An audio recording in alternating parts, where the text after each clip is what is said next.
佢睇到啲服務員個個都咁乖，咁阿媽不如喺度養老啦咁。我哋個個講白話嘅，我哋個個都好適應。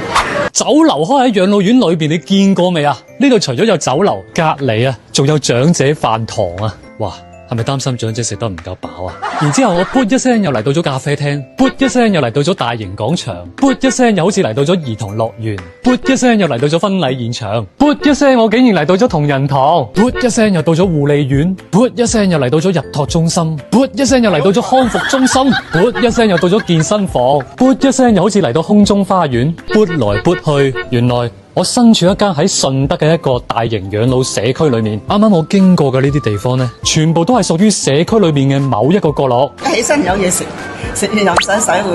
咁啊係啊，呢度一落樓就有得飲茶。你喺幾年請一個人都要5、6千蚊啦。職員方面就好友善，係會有一種好愉快同埋好有家嘅感覺。咁你係打算喺度住幾耐呢？其實我係住3個晚上嘅。呢間係我哋嘅套房，咁我哋套房入邊咧，我哋嘅廁所係配備咗放喺中間嘅，咁嘅一個目的咧係減少咗我哋長者起夜咁行過嚟一個廁所嘅步行距離。衛生間入邊咧亦都係做咗乾濕分離嘅，同埋我哋嘅呢個鏡咧亦都係斜面嘅。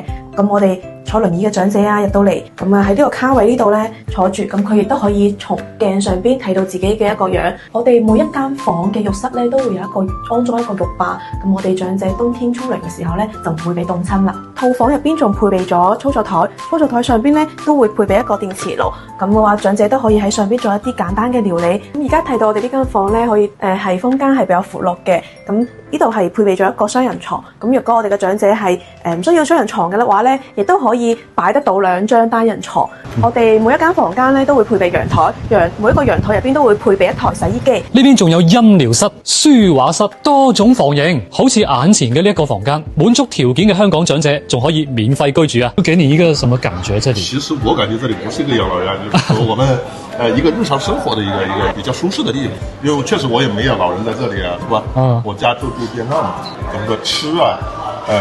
也可以說是中間最實惠的。小孩子在這裡玩，他也玩得開心，也不用怕丟嘛，是吧？小馮覺得咧，呢度非常適合灣區嘅長者過嚟養老，因為呢邊距離廣州南站啊，只需要30分鐘嘅地鐵路程，可以旅居，可以日托，可以長住，醫養結合。唔知道咁樣嘅養老社區符唔符合你嘅需求？小紅書